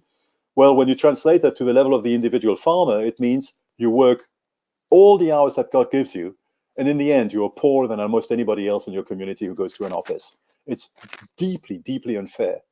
So if you're a farmer in the rich world and you make a mistake, you risk losing your land to the bank. If you're a farmer in the poor world and you make a mistake, you risk seeing your children starve. So you're not going to plant trees just because somebody like me turns up and says, add some trees to your land. You're going to need an inducement. So can we pay farmers for environmental services? Yes, we can. Because thanks to modern satellite technology, we can actually measure soil organic carbon and the changes in soil organic carbon at pixel sizes of less than 30 meters now. So you can measure it at the level of the individual field. And if you, the farmer, are adding trees and adding soil organic carbon, it will get picked up and you should get your share of carbon payments. Adaptation is also crucially important. Here is what happens when you have no trees and you're in a dry, hot zone. Here is what happens when you have no trees and you're in the temperate zone and you've harvested your crop and it's windy. And here is what happens no matter where you are when it's raining a little bit too much and you have no trees to keep your soil in place. Low yields, wind erosion, water erosion. And it gets worse. With climate change, natural disasters around the world are going up and relentlessly up. What this chart shows is a whole bunch of disasters, and all of them, except the red ones, are linked to climate. The red ones is things like earthquakes, tsunamis, and volcanoes, and they are not linked to climate. It's going up and up and up and up.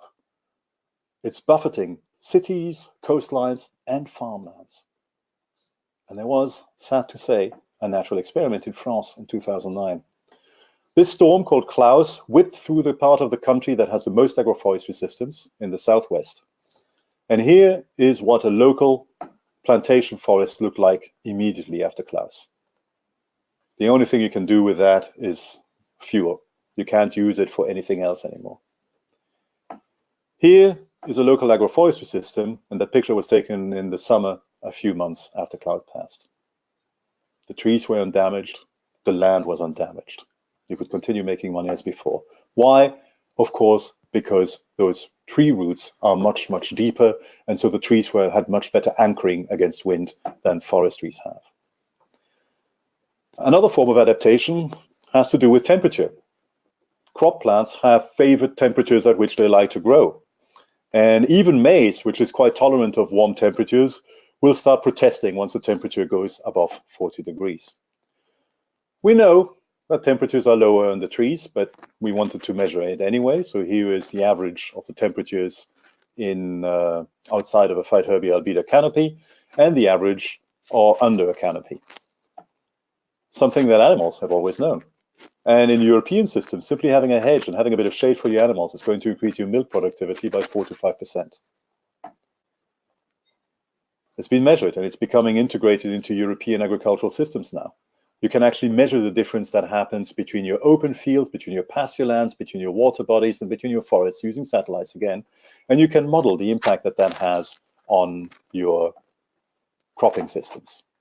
So, is it fair to talk of mitigation or adaptation? I mean, you know, it's in farming, it's really hard to mitigate without adapting, and it's really hard to adapt without mitigating. And so one of my colleagues has produced this wonderfully complex chart, which I'm not going to go into, but which simply shows that it's all connected, and there's a good reason for that. What other environmental services do we get? Well, nitrate leaching. All these dead zones that we get in the oceans and in lakes because of the runoff from agricultural lands is reduced in agroforestry systems because these tree roots under these crop roots capture the excess nitrogen that is flowing away. You get a better balance of soil biota. This work was done in Latin America. And what you notice is that in the agroforestry system, You have more of the nice things you want, like earthworms, and less of the nasty things you don't want, like termites. You even have, we begin to have evidence of something that anecdotally we've known for a long time, which is that you do have a positive impact on pest disease and weed control using agroforestry systems. And what they found was that it resulted in lower abundance of parasitic and non-parasitic weeds, and in a higher abundance of the natural enemies of pests. Obvious enough, you have birds living in those trees, and the birds eat the insects. Finally, what about the water cycle? We already spoke about the local water cycle.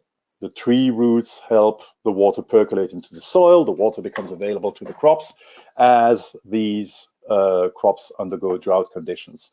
And you have that drought protection of trees. It increases the woody biomass.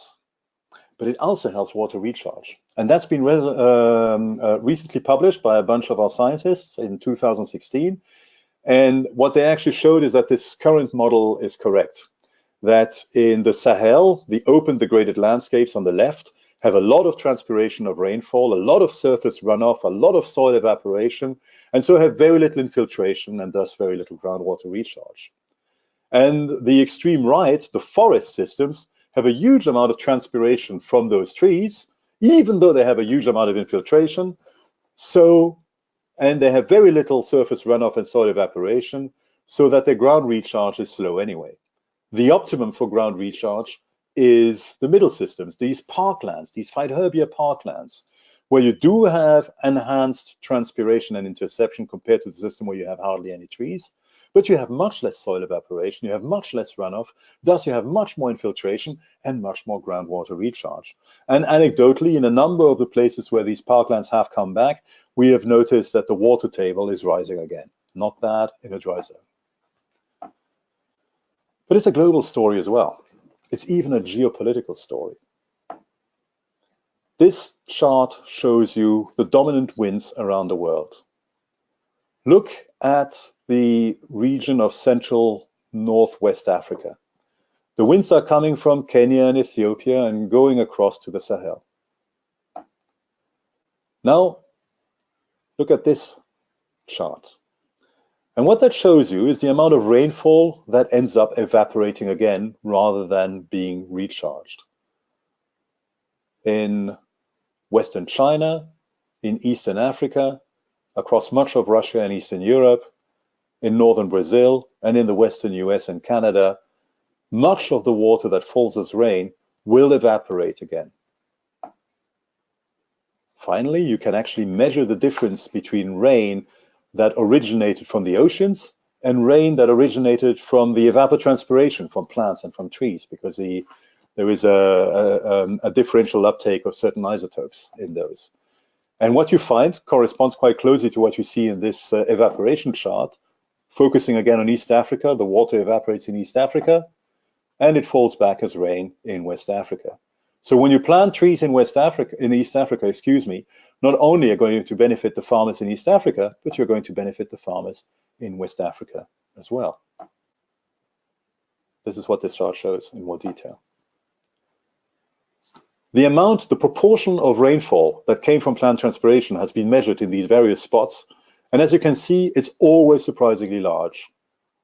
It's really only in the extreme Western European parts where I live, in Belgium, that almost all the water evaporates from the oceans. Our dominant winds are western, and we're only 100 kilometers from the sea. But almost anywhere else, a significant proportion of rainfall comes from trees and from plants. Look at dot number 8 in Southeast Asia. You find that 22% of the land, the water that fell there, came from evapotranspiration. Now look at 9, northern China. 42% of their water came from evapotranspiration. Where did that water come from? Oh, sorry, I don't have the right chart here. Where did that water come from? Looking at this chart, that Chinese water came from Southeast Asia. What's happening in Southeast Asia? Chinese companies are cutting down all the forests to get at the timber. So the amount of rain, of water that's evapotranspirating from that area is reducing, and it's leading to reduced rainfall in China's grain belt. The Chinese are literally cutting the branch on which they're sitting by destroying the forests of Southeast Asia. So, taking all that into account, I'm pretty convinced that the transition to sustainability is not just a pipe dream, it's eminently possible, and it gives you all sorts of benefits in orange. It gives you resilience, it gives you sustainability, risk-proofing, micronutrients, biodiversity mitigation, adaptation, water availability, and eventually higher income. It demands more expertise, demands more knowledge, skills, and more labor. Whereas the bad things that you have in intensive agriculture all tend to go away. The negative externalities, the greenhouse gas emissions, the land degradation, the loss of biodiversity, the loss of farmer autonomy, the nutrient deficiency in the soil, the climate risks, the water stress, the debt. Why? Because you need less capital, except for land. You don't need to buy inputs all the time.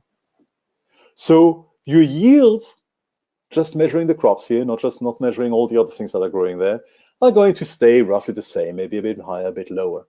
But your net income is going to increase as you need fewer inputs and as you replace those inputs with expertise, with skill, and with knowledge.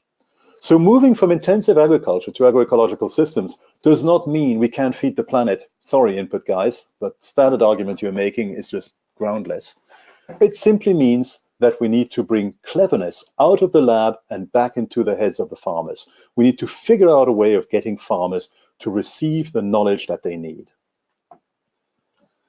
The present, these highly mechanized monocrop systems, is win-lose.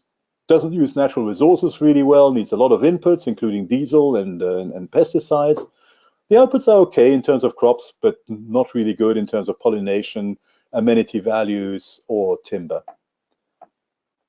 In the agroforestry system, your use of natural resources is going to be much higher. Your requirement for inputs is going to be smaller.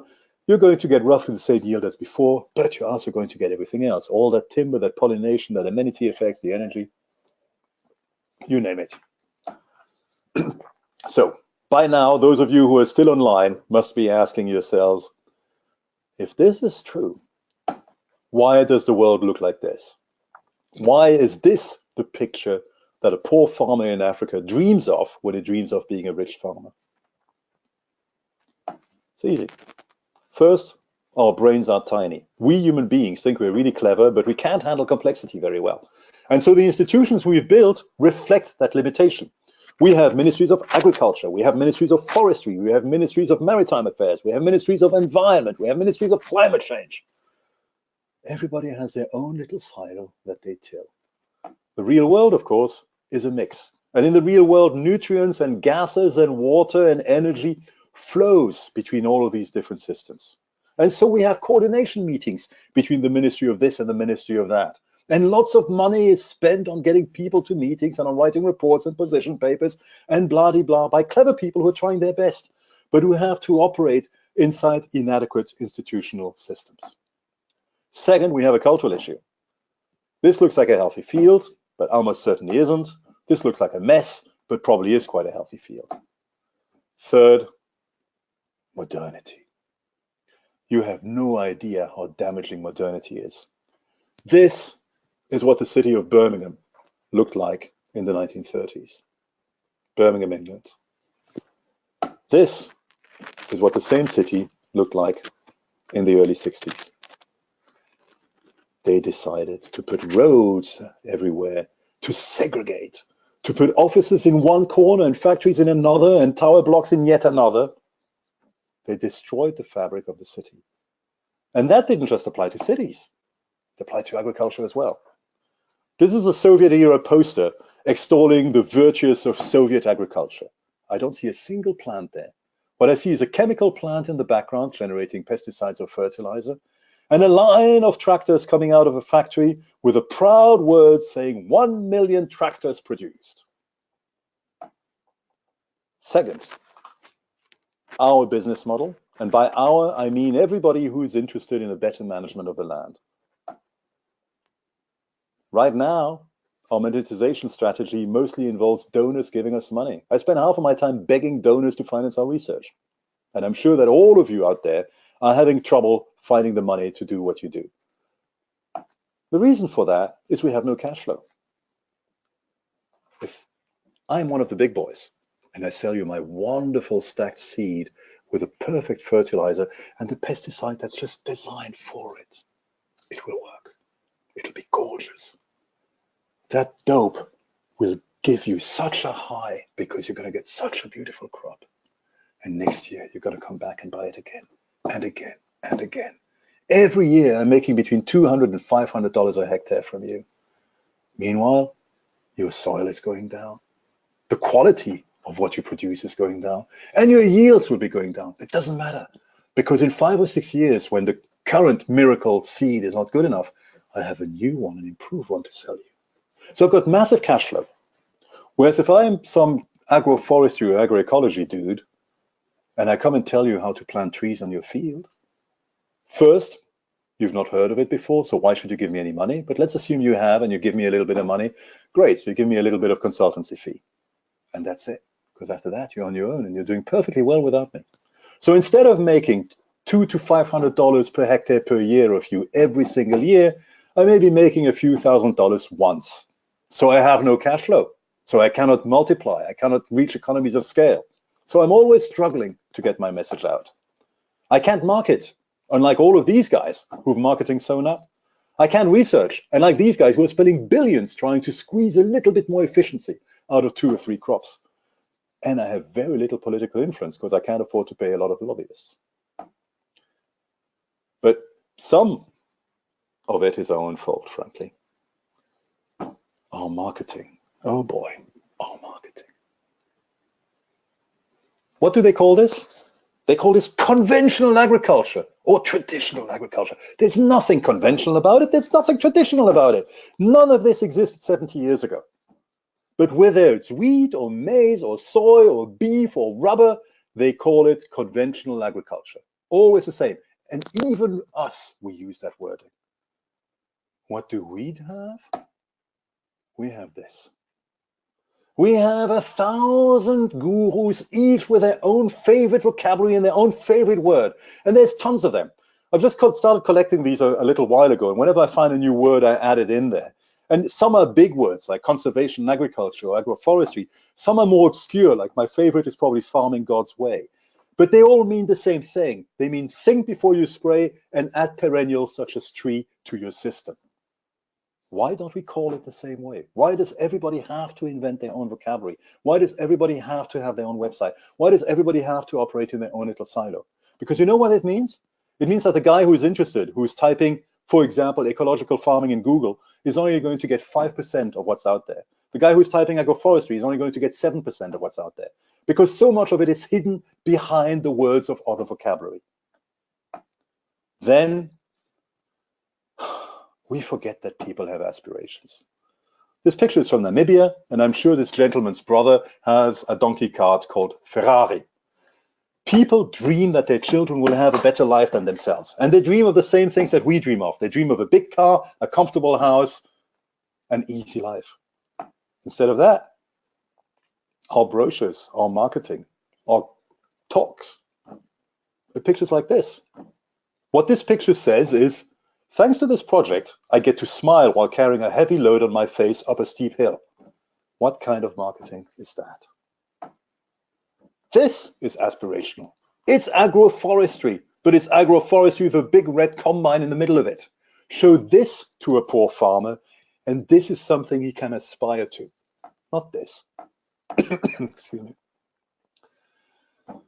And what that means is we should never, ever forget the keystone species in any agricultural system. And that keystone species is us. Thank you very much. Yeah, all right, Patrick. Woo. Thanks for taking us around the world on that. That was all mind-blowing from beginning to end. Like, especially I wasn't expecting that part at the end about you know, the struggle of getting the message of agroecology out there, but that's super important. Right. You know, Neil, you could probably relate to that a lot. Yeah. Okay. Well, all right, everybody. If you had questions, now's the time to put them down below. We'll get to them. Neil, you're about to say something. Well, I didn't ask me anything last week, and one of the things that came up is, of all the things going on, the thing that we seem to lack, or one of the things, is capital and good marketing. So you're backing me up on that, Patrick. That's the same impression I've got. Oh yeah. And, one of the reasons I'm going back to school. Question from Ben W. Patrick: have you seen successful agroforestries in high desert ecosystems? High desert, you presumably mean areas of less than 200 millimeters rainfall per year? I would say 200 to 450 is what I would say. Around around 2,000 meters of altitude. Oh, that's really specific. The driest systems are much high desert in Africa. Sorry? I'm not sure you've got much high desert in Africa, except for maybe Morocco. No, you don't. No, you don't. You have it's pretty low lying. The Sahel is pretty low lying, and in the northern Sahel, you're going to have these kind of rainfall patterns. Yeah, it'll work. I mean, you have hardy plants like millet that are adapted to the region, and you have acacias. And the key thing with these phytherbias is they have taproots that can go really deep. The deepest that's been measured is more than 60 meters deep. So, you know, as long as there's groundwater, they'll reach it. And so it doesn't actually matter that much what the rainfall is, because you're going to have a microclimate that's going to be generated by those trees that can access an alternative water source. Well, the challenge of a high desert is that they get a snowy winter. They'll have most of their annual precipitation come as snow.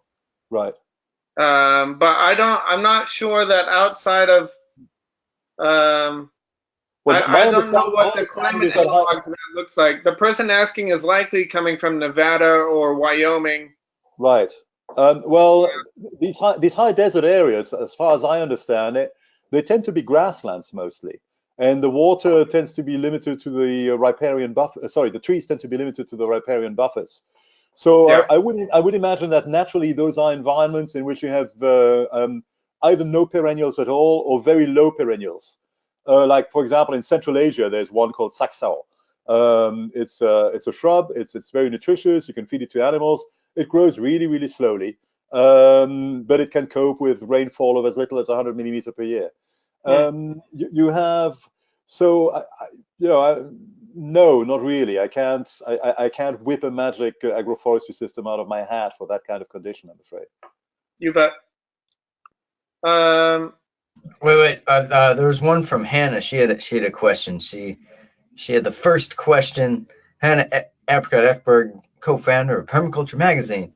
Her first question was, she says, is analog forestry ever used in the planning process you're looking at? I'm not sure I understand what analog forestry is. Could you explain? Well, yeah, I'll wait for her to type that. But she has another question too. Maybe you can answer this one. She says, is agroforestry his preferred terminology, or what is a good PR approach to take? What does he think about the word permaculture for inviting into the general public, the P word?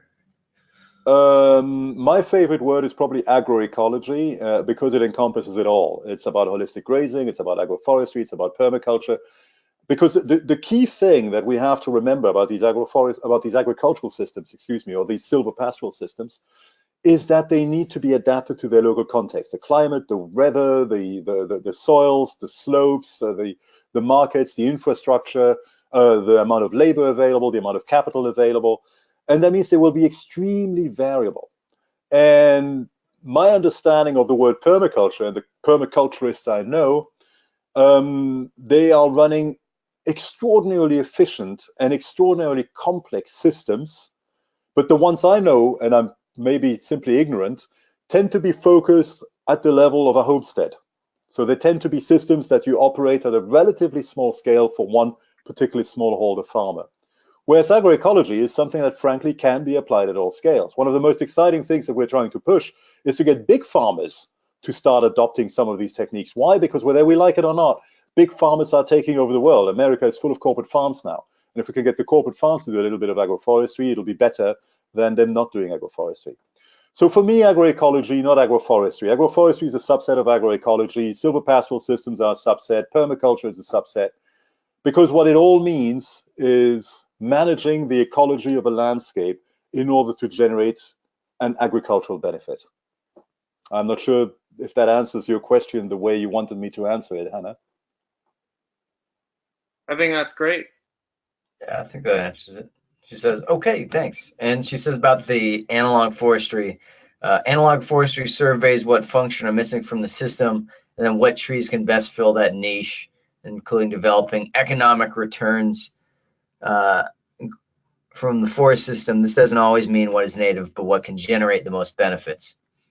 Sorry, could you repeat the first part of that statement? I was distracted. Okay, so analog forest surveys what functions are missing from the system, and then what trees can best add returns economically, and that doesn't always mean native plants. Oh, I see. No, it doesn't always need native plants. Absolutely not. You know, for example, in the African context, you find that people plant a lot of grevillea, which is a great timber tree. It's fast growing, it's straight, it's got good value, it's solid, it's got good characteristics.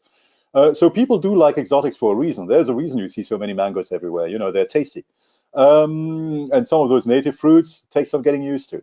So yes, by all means, the recommendation or the advocacy is not that you should only ever use your local germplasm.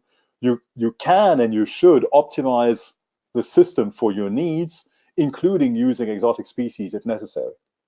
But right now, the default option tends to be the exotic species because they are the ones that have a value chain and a marketing system behind them. Everybody knows what a mango is, and you can find mango seedlings everywhere in the tropics. Whereas these other trees or these other plants, because they have not been domesticated, you don't have that behind you. So you fall back into that issue that you don't have the marketing and the capital to make them spread.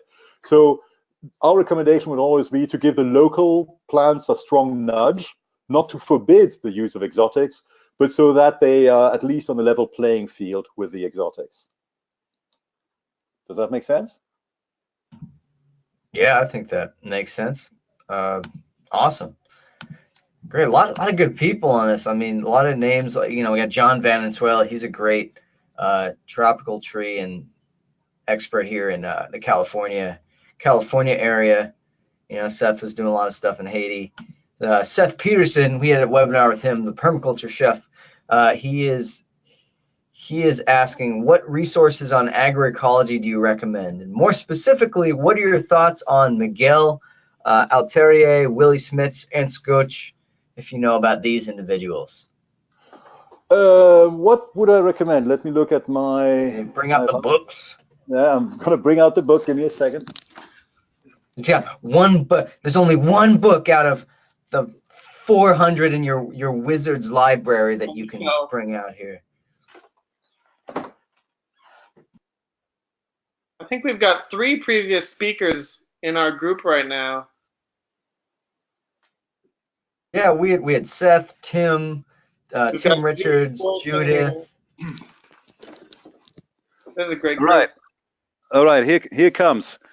Now, to get some idea, this will please the more permaculturally minded one amongst you, is Ian Tolhurst from Tolhurst Organic in the UK, who has written this brilliant book that about his journey from a fairly conventional guy he used to. Well, he was never a fairly conventional guy. But anyway, to the person he is today, and it's a delightful read because it's not just dry and factual, but it's great fun. For something which is more poetry and more lyrical and talks mostly about humid tropic systems like these Damar rubber garden things, there's Roger Leakey's Living with the Trees of Life. Roger is from the Leakey family. You know that name from the anthropologists. But he was a Deputy Director General of Research for the World Agroforestry Center for many years. And he wrote this book to collect his wisdom. And it's also a gorgeous read. If you have a large farm, then sadly it doesn't exist in English yet. But I have not seen anything better than this, written by 2 guys from INRA, called Agroforestry, and it's filled with practical advice on plants, on pruning, on how to do things, on how to plant them, on how to market stuff. It's an absolutely excellent piece of work. It has been translated, and here we go about the marketing again. It has been translated pro bono by an English agroforester into English. But guess what? Can't find a publisher. So if anybody out there has a publishing house, you know who to call. Dang, publishes. A lot of people asking Susan Cousineau, great soil biologist, and Gabriel Latendre, they were asking the name of the book that you talked about earlier in the presentation. How Asia Works. Joe Studwell. Okay, yeah. And remember, everybody's getting the replay after this, so just check your email. We'll send the replay out right after this. Okay. So, hooray, hooray. You should know that some of my best books are not in my library. I lend them out and then they don't come back. And How Asia Works is one of them. So my copy has gone AWOL. I need to get another one. Yeah. All right. We're coming up on the 105-minute mark here. I think we're going to take one or two more questions and then call it good. Yeah, this is tough because there's so many good questions. I think there's people with who have a lot of context questions, and they're doing farming, so we should at least answer 2 or 3 of those before we peace out. Let's see, Gabrielle Harris, she's awesome. She's always on a bunch of our webinars. She has a question here. Let's get to her. She says, I have friends in Uganda and Tanzania. Both tell me that their poor neighbors have, as you mentioned, all forgotten about traditional indigenous crops.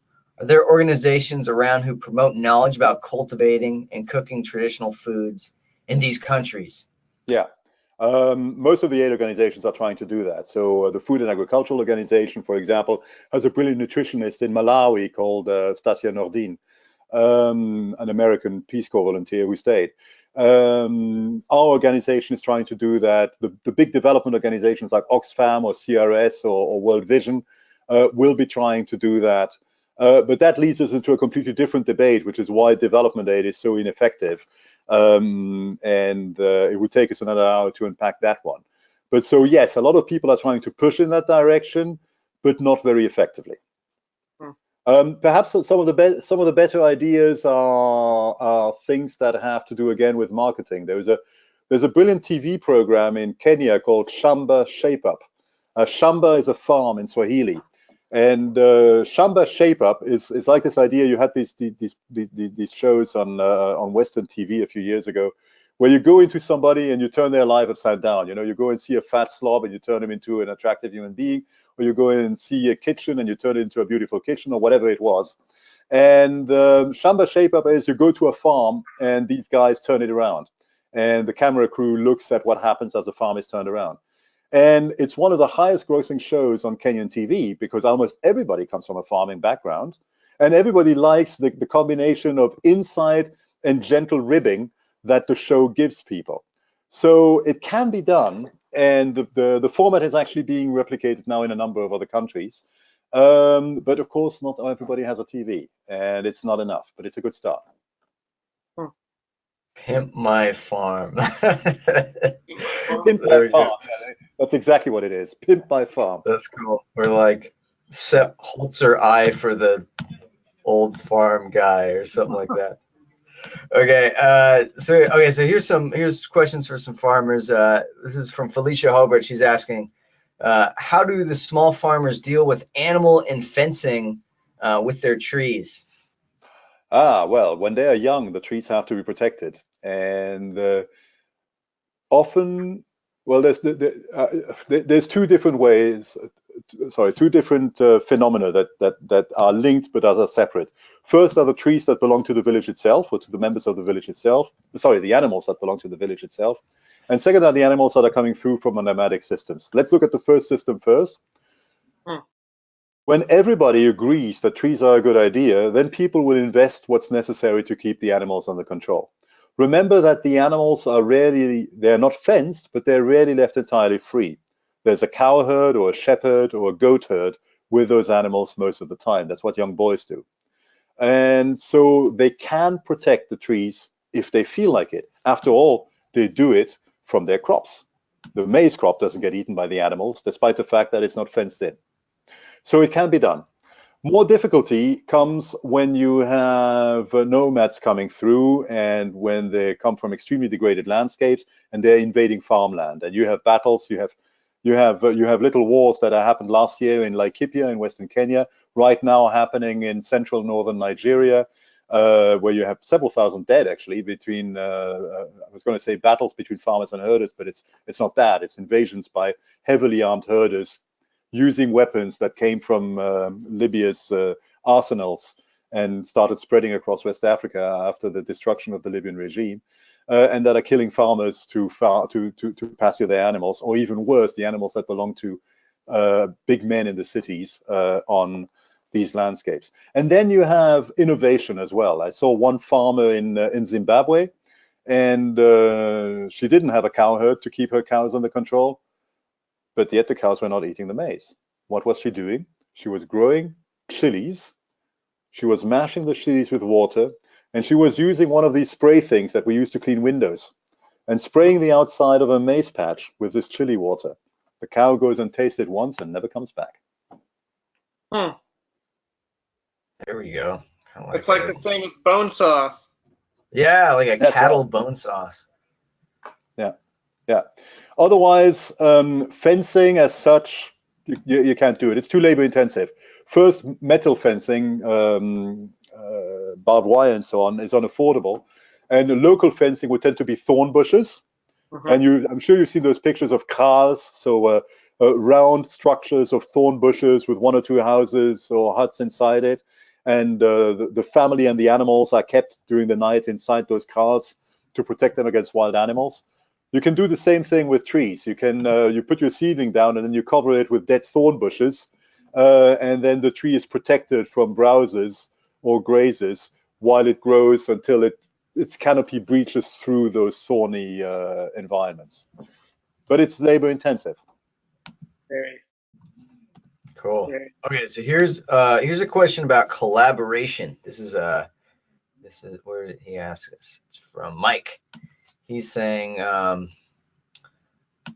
what's the best way do you reckon people interested in this, agroecology, can collaborate and work together? The best way. Fly to Nairobi and stay for 2 months, and then you'll get a contract with the World Agroforestry Center. That's one way, but I'm not sure it works for everybody. There we go. That's the model we've seen today. I think I would say convert the bankers, convert the finance guys, convert Wall Street, convert the people who design financial instruments, because it shouldn't be beyond the wit of man to design a financial instrument that takes into account the fact that your income stream is going to be a little bit that of a forester and a little bit that of a farmer. It shouldn't be that difficult. So designing those systems, those financial systems, and marketing them is really the most important thing we're lacking at the moment. What I find is that in our world, in our community, we have a lot of farmers, we have a lot of ranchers, we have a lot of scientists, and we have a lot of tinkerers and innovators and experimenters. But we have very, very few people who really understand money. And that is therefore the biggest lack at the moment. Let's get more suits involved. I think that's what some guys are trying, like Propagate Ventures. Yeah, Propagate Ventures. Two young guys. Kaufman, these young guys. Harry and Jeremy. Yeah, that's right. That's what they're trying to do, and I wish them the best of luck. But it's hard. There's another group in Europe called Moringa, the Moringa Investment Fund. It's a French thing. It's backed by the Rothschild Bank. And they found it really, they have clever people, they have fund managers and stuff. They found it really hard to design a system that works. They found it really hard to place their money. So more work needs to be done. Now, but the question was, how can we best collaborate? Well, the same answer as anybody else these days: social media. I know so much. I keep in touch with all my friends in Africa using Facebook and WhatsApp, and I get a lot of insights and inspiration about what people are doing through these tools. I travel more than most, but even if you travel more than most, you can only ever see 0.1% of everything there is to be seen out there. the main course is books, and the hors d'oeuvre is Facebook. Yeah, that's a huge one. Like honestly, with anything marketing, like I just spontaneously did a mastermind group a few years ago, and the results we got from only meeting for 2 months once a week were exponential. It was just huge. So, you can reach out to the people who you think are unreachable and ask them for advice, or gather people in the same field and just talk to each other, because you'll come up with some great ideas. Here's another career question from Dusty Eddie. He's saying, where to start if one wants to train as an agroforestry transition consultant, and if that's even a viable profession in today's European political and farming climate? Is Dusty in Europe, I take it? Yeah, I would reckon so. And with a name like that, I would imagine he's in the UK. Yeah, Dusty. Yeah, Dusty, where are you coming in from? He's in Germany. Aus Deutschland. Oh, in Germany. Oh, well, in Germany has decent support systems. I would say that the best way to get started is to go on the. Is there a way I can type an answer here? Here. Hang on. Yeah, in the chat box, or that way everybody can see it. I think this is the website. It's okay. Sent to all. There you go. agforward.eu is the website of European Union research project that federated an awful lot of people who were interested in studying the impact of agroforestry systems here, including Germans. And so simply looking at the list of partners there will put you in touch with the German agroforesters, and they will then be able to advise you on which particular place to go. That's how I met Ian, for example, through them. Another good place is probably one of the most the best universities for agroforestry is Bogor in Wales. The program that's run by Fergus Sinclair there. There are Facebook groups on European agroforestry. There's a European Agroforestry Federation, and it's still a relatively small world, so you'll rapidly get to know everybody. And that means you will rapidly be able to identify the person who can send you in the right direction, if that makes sense. All right, good stuff. I think the last question we can get to, then we can wrap it up or just kind of chat and have fun the last 5 minutes, is from Roberto Schiffo. He's asking, what's the most efficient way of shifting the farmers in sub-Saharan Africa to agroforestry practice from monoculture? Examples. The easiest way to get a farmer to do it is to get him to see another farmer who's succeeding at it. Yep. Put farmers in a pickup, drive them 20 miles to a farmer who's doing it, and see the landscape transform. Yep. This is how it spread. This is how you remember these pictures from Niger, the before and after picture from the 1980s to today. The transformation was not a project. The transformation was getting, that's a completely different issue, but it was getting the government off those people's back and letting these people learn from one another. And that's how it spread. And when you drive towards Zinder from Niamey, you actually see these trees growing taller and taller and taller, because as you get closer to Zinder, that's where they started, and the trees have had 20 or 30 years to regrow, whereas as you get closer to Niamey, they're only just starting. So it's pure social diffusion. Awesome. Yeah, thanks. We got 2 webinars on that with Tony Renato of FMNR, mind-blowing webinar about that whole process. Then Aaron Elton, doing some really cool ass stuff with Moringa in Uganda. Just helping thousands of villagers, with nutrition by developing agroforestry Moringa farms. It's super cool. I just noticed I figured out how to open the chat box thing.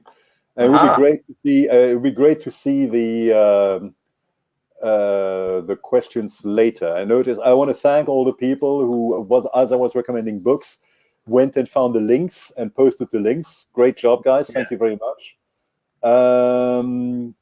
Now there's too many comments and questions for me to read through them all now, but what I'd like to say is, if there's anybody out there who has not had their question answered yet and really, really, really, really wants to, I'd say just type right in there and say, oi, oi, look at my question, and we'll do so just before we wrap up.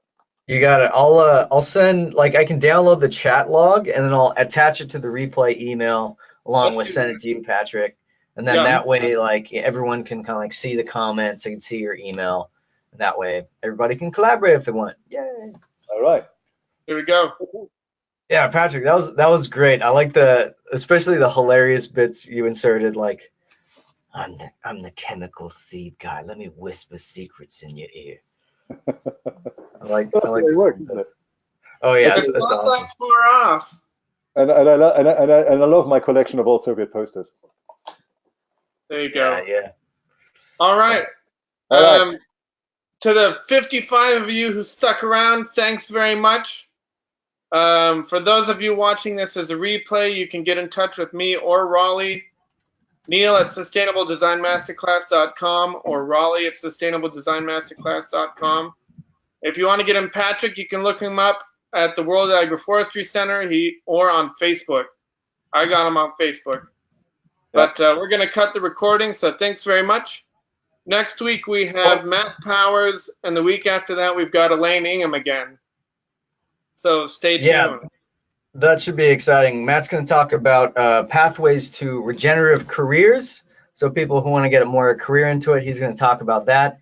And Elaine Ingham, like, we're gathering a really cool presentation about just boosting fertility on every kind of specialty crop out there, from pastures to vegetables to like bamboo, cannabis, with all new examples. So that should be really cool.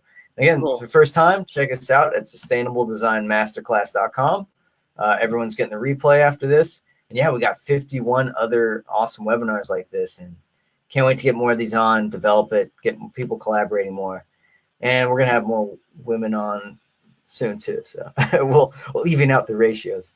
But Patrick, thanks again for an awesome, just super awesome presentation. Appreciate your time and doing this on such short notice. You're welcome, Raleigh. You're welcome, Neil. And guys, it was great to meet you all. Go out there and plant. Okay, awesome. All right, cutting the recording. So recording is cut. All right, bye. Take care, Patrick. Oh, the recording is cut, but you guys are still there? Is that the way it works? I mean, like, the thing is, like, we can chat for 5 minutes extra. I've got to go pick up my 4-year-old, so I'm out as well. I guess I should go too. So yeah, it's 10 p.m. and I have to get up at 6 a.m. So I should go. Okay, let's do that. Let's just quit for everybody. So just quick feedback from you guys, the professionals who've seen 50 of these things. How does this one figure? Yeah, type down below. Like, again, I think this was really good because you encompassed a lot of things in 90 minutes, from carbon to jobs to marketing. It was really, really, like, widely encompassing, and I thought that was fantastic. Yeah, you came prepared, and it wrapped a lot of subjects into one.